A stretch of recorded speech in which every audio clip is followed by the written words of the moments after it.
Alright, so with this Loadmaster, we're going to do the 45 Colt. So, first thing I do is I have primers that have to go into the primer tool. So the primer tool's got these ridges on the inside. Okay, basically what I do is I'll take primers like 10 at a time and dump them in there.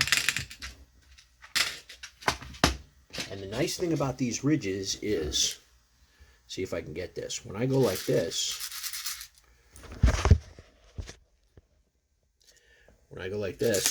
and I shake them, the primers actually all flip over in the correct way. And of course, now that I'm having it on film, it's not going to work, right? I'm going to have 2 of them, 3 of them. They're going to be pains in the asses. There you go. There you go. Come on, I got one more. Flip over. Flip over. Come on. Oh. Now I got a couple of guys who don't want to play nice. All right, anyway. They have to be with the opening facing up. Opening facing up means that obviously it's going to be inserted into the case in the correct way. So I have a shield, goes over the top of that, and I'm going to lock that into place. Boom. Once it clicks, it's now locked into place. So now it's now a disc full of primers. So I can use a pick, stick it in the hole so the primers don't go all over the place, and then insert them into the machine. And once I do that,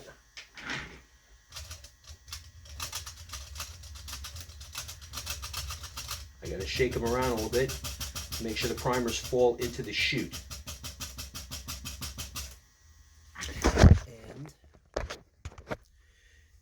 maybe you can see the chute, but you can see the primers. Yep, see them all falling into the chute? Okay. And then once you have the primers all in the chute, you can see them all in there and then all up through there, your machine is now filled with primers. Primers are always kept in the box and covered. Okay?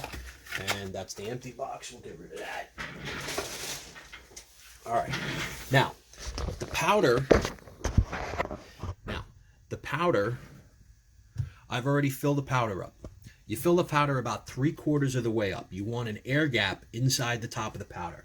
Now, this is not sealed, but I found that if you fill up these powder measures all the way to the tippy top, it kind of messes with the way the powder flows. And I don't know why that is. It could be static. It could be a number of things. Don't forget, you've got gunpowder, which is mostly carbon and plastic, and it creates static. So you want a little bit of an air gap up in there. It's the only thing that I could think of. So there's your air gap. Let's set the chain up. And I already have this chain preset for tension on the bottom. Okay? There's a little number of balls on the bottom, and it's a whole big thing. There's a setup procedure for that shotgun machine also that you follow in the book when you buy it. I'm not going to go into all of the little...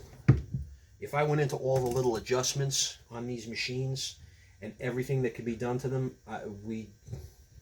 I'd have hours of video, and I don't think that's very interesting. I think what you guys want to see is actually loading of the shells. So there's that. Okay? So what that'll do is that'll lift up, and then when I actually retract the machine, let me see if I can get a better view of this. Okay?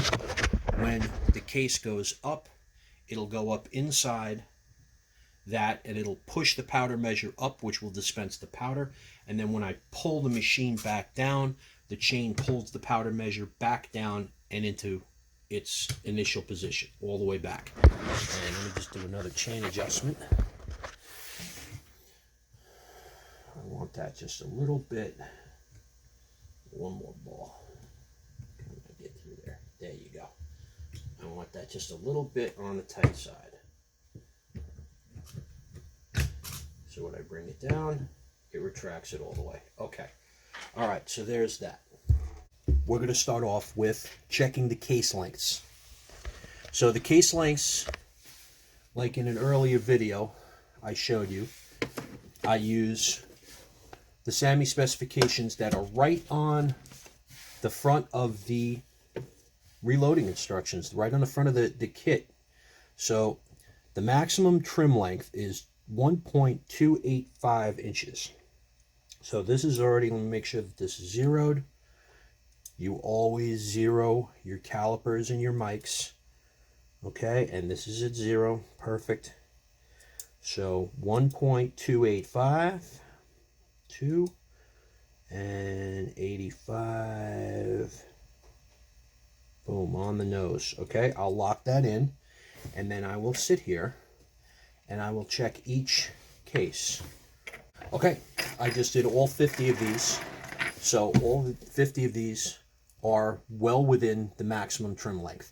Now, there is a minimum length, and you have to use some common sense with this. What I would say the minimum length would be about 1/10 of an inch. Okay, so 0.1 of an inch.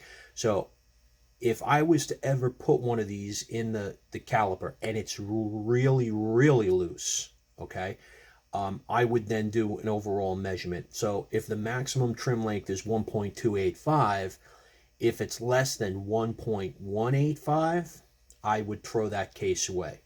All of these, they didn't fit tight, but they weren't too loose. So I'm confident that we can reload all of these. With a revolver, minimum case length is not too important. It's going into a chamber, it's being fired, and then it's being manually extracted from the chamber. When you get into automatics, bolt action would be the same thing. Minimum case length, depending if it's a straight case, same thing. But when you get into automatics, minimum case length is also very important. If a case is too short, it's not going to go far enough into that firing chamber. And again, you can get problems with the barrel. You can wear the barrel very quickly. You can wear those feed ramps and the ogive. I need to look that up. Inside the ramp that puts the bullet into the rifling in the barrel, you could actually wear that out. Or worst case, you could actually have gases coming back at you, okay, when it starts to cycle. So that's something that you have to think about when you're reloading for automatics. Okay, so let's actually get into using the machine. So 5 stand. I'm going to do one single round to show you each of the different stations, and then I'm going to start to show you how you could start cranking these rounds out pretty quickly. So the first station, and you see I'll manually put that in there instead of using that big magazine that I showed you before. So I'll put that in there, and then one crank all the way down, and that's it. Primer is out.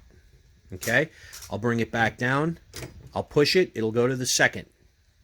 Now, the primer has come down through the chute, and this little lever over here is going to come up, and you're actually going to press the primer into the case, and at the same time, it's going to resize that case. So that's it. The primer is now in, and the case is resized. We bring the lever back down, and we move it over to the next. Now, normally it wouldn't fall out like it just did. What happened is I have these stops set initially so that I can take the round, I could take the case out at any particular point, and I can check it, and I can measure it. So like right now, what I'm going to do is I want to make sure that the powder drop is actually dropping the right amount of powder. So I put this on my scale, and I will zero the scale out. So now that scale will read any amount of powder that I put in there. That scale will go back to 0 with an empty case. Go back to 0. There you go. Okay, so now we'll put that case in the machine. All right, give it a couple of wraps just like we did to the shotgun machine. There we go. Should have dropped the powder. And before I rotate that, before I give the lever a good oomph and rotate that around, we can see, I don't know if you could see it in the video, but you see the little multicolored powder in there. So let's see how much powder we dropped. So we dropped 6.1 grains. There we go, 6.1 grains of powder. And that's right well within my comfort zone of between 6 and 6.5. So that's good. So what we'll do is we'll put that back into the machine, and we'll give it we'll return the lever all the way up and give it a spin. Okay, now it's in the bullet insertion. So I will take an actual bullet, and I will place the bullet in the top. And the nice thing about this is that when you put the round up into this section of the case where the this particular stand where the powder drop is, there's a little bit of a flare, and it just flares the end of the case just ever so slightly, so you can sit that bullet right in the top. Now this is your bullet seating, and you can see there's a multiple number of adjustments on this. So I have this already set so that when this bullet gets seated, it's going to be no more than 1.6 inches, which is the maximum overall length. And you have to be careful with that. So again, all the way down to its stop, boom, bullet seated. You can see how the bullet's seated right down in there. Last stop on the little carousel is a bullet crimp. And you want to crimp the end of that bullet into the case so that it retains inside that case and it doesn't come out very easy. Some rounds, when you press that in there, depending on what kind of bullets you're using, the bullet can actually fall out over time, especially if you've got it in a range bag, you're rattling around. Another video I did was removing the bullet with that bullet puller. Well, without any crimp, that bullet will come right out of there. So what we do is we put the ever so slightest amount of crimp on it. And there's your crimp right in there. And the last one, it tosses it across the room. It's supposed to toss it into the little thing there. Anyway, so now we have a fireable case. And the last thing that we do is we're going to check this for overall length. So the overall length, according to the diagram, is 1.600 inches. So I have my caliper set to 1.6 inches. And when I put that bullet in there, when I put that assembled case in there, it's got a little bit of room. It's not too tight. It's not too loose. I'm good. I'm happy. Now I go one step further than this. When I start to reload, okay, I'm not going to check the powder drop every single time, okay? I'll check it maybe every 5th round, every 10th round. It depends on what I'm doing and how I'm feeling that day, but you do have to check it. You want to make sure that these rounds are dropping powder. So I wrote down that each one of these bullets are approximately 347.9 grains assembled. So, and there we go, 347 grains, 347.1. So 347 in that range. Each one of these are about 347 grains. That one's 347.8. So the little difference in the grain could be the case, it could be the bullet itself. What I'm watching for is a major difference in the powder charge. So 347, I'm good. I know that dropped enough powder in there that these are my, what I would consider my master rounds for this round of reloading. So if I was to put a bullet on there and it's 350 grains, I got to take that apart. I'm not sure about the powder drop. If I get a round that's got 340 grains, I know that there's no powder in it, okay? Because I'm looking for about a 6.3 grain powder drop. So when there's no powder, obviously you just do the math. It's just simple math. All right, so let's get this machine rocking and rolling, and I'll show you exactly what it's going to look like when you got all 5 of these stations running. So that's your first one. All right, decapping, and that rotated around. Now the next round goes in. While this one's decapping, that one is resize and priming. Okay, so that's that. We rotated that again. So now, while this one is decapping and this one is resizing and priming, this one is flaring and dropping powder.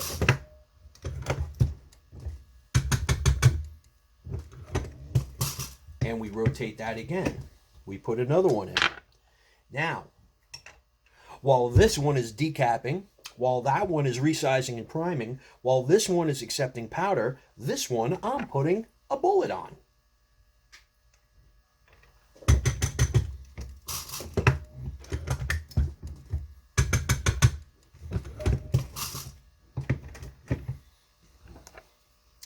So while this one is now decapping, and that one is resizing and priming, and that one is accepting powder, and this one I'm putting a bullet on, the last one is accepting a crimp.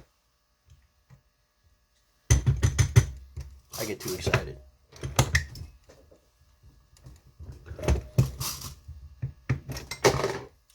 And that's what it sounds like when a loaded round comes out. That's why it's called a 5-station or 5-stage. So let's weigh this. 346.2. So I'm well within the 1 grain, 2 grain that I'm looking for. So let's keep going.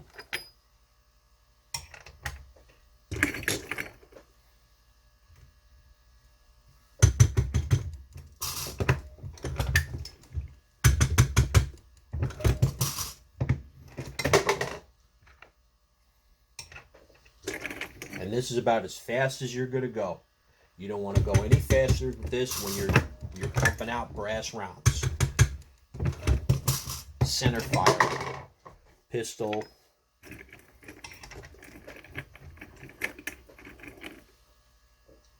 because this is how you make a mistake. And some of the mistakes you can make is not paying attention and double dropping powder. You don't want to double drop powder. I'm only using 6.3 grains, but this is easier to double drop powder than it is the shotgun machine. What's that, 4? Let me do one more. Ring around the rosy here.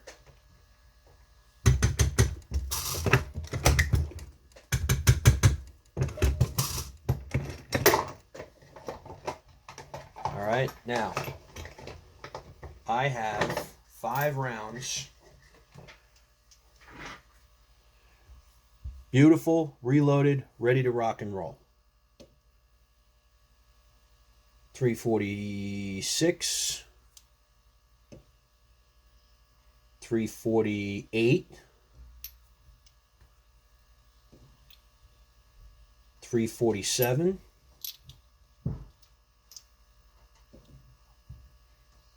346.9,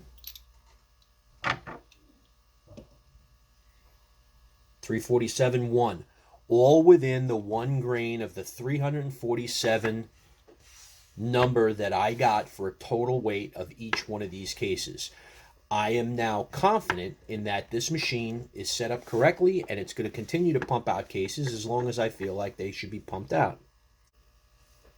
And then we've got all our good little soldiers.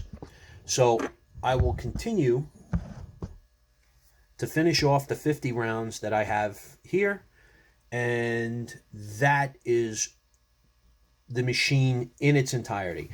This same operation goes for my 45 Colt, my 45 ACP, my 223. The same goes for the Beowulf, and it gets a little different when I load the 300 Win Mag. There are malfunctions that happen with these machines. They're not perfect. So this is an interesting malfunction that I had, and this is why I check every 5 rounds or so, like I said before. what happened was, here's a loaded round. Notice something odd about that? How would I get a loaded round with a spent primer? Or is the primer dented? Well, what happened was, this is a spent primer. My decapping station failed because I probably had one case with a real sticky primer. And what it did is it takes the little needle that's inside that pushes the primer out, that goes through the flash hole and pushes the primer out. Either I had one round with a flash hole that was clogged, which that needle is supposed to clean out as it goes through, or the needle didn't go all the way, or it could be that I didn't crank down on the lever far enough and it didn't punch out the primer. So instead, it pushed the needle back up through the top of the decapping tool. Now, it's only held in there by friction, so that's what it's supposed to do. And again, this is why you check every 5 rounds or so, 5 or 10 rounds. So now, as I was going through the next 5 or 6 rounds, it wasn't pushing the primers out. So when it came around to put the new primer in, the new primer would crush up against the old one and jammed in the machine. And after it pushed the second primer up and jammed into the machine, then I started feeling something funny on the lever. And the lever's it's not bringing the platform all the way up to the top. Then I stop and I figure something out. This is very dangerous. This could cause a chain reaction. If one of these primers was to go off, if I was to be really rough with this machine and cranking and cranking and crank, which is why I said don't go that fast. If you were to set one of these primers off, it would set all of the primers off that's inside that chute and all of the primers that are inside that case. And that would be a real big bang. Again, this is why I wear eye protection. Hearing protection, that's something that you have to decide on your own. Definitely eye protection when you're doing this. And that's basically, that's what happened with that malfunction. So I have to reset my decapper, all right? Basically, all it takes to be reset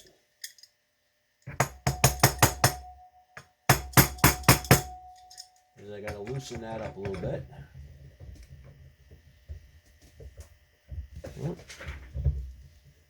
I have to get another wrench. Anyway, I have to reset that decapper. So all I have to do is bring the needle back down and we should be good to go. And these rounds I will put off to the side for disassembly, and maybe I can reuse the cases. We'll find out. So while we're talking about possible failures, another malfunction I had in the machine was I have a couple of primers that aren't seated all the way into the case. So that's why I stand all my rounds up, so that I could actually see which ones are which. So that one sits more or less flat. This one, no. I don't know if you can see it in the camera, but the case, the primer is not flush with the case. So there was a couple of them that happened. Again, that was in the same batch as the trouble that I was having with the decapping tool. So that was in the same batch. So I've got about 3, 6, 9, 10, 11. I got about 12 rounds out of 50 that I'm going to have to disassemble. I can't put the round back into the resizing die to press the primer in farther with the bullet in place. So I'm going to have to remove the bullets from those. All right. So those rounds that I had that had malfunctioned, I disassembled them. using my fancy bullet puller. And then the rounds, obviously I saved all the powder. You can do that when you're loading like this because I have no other powder around and I know what it is. So I put the powder back in the hopper from each one of the rounds, and then I went ahead and I started the process all over again. Decapping, resizing, dropping the powder, putting the bullet on and seat and crimping it, and I now have a complete box of 50 45 Colt rounds ready to rock and roll. Okay, I've got another box that I'm going to do at some point, not today because I got to go to work, but there is nothing more satisfying than looking at that.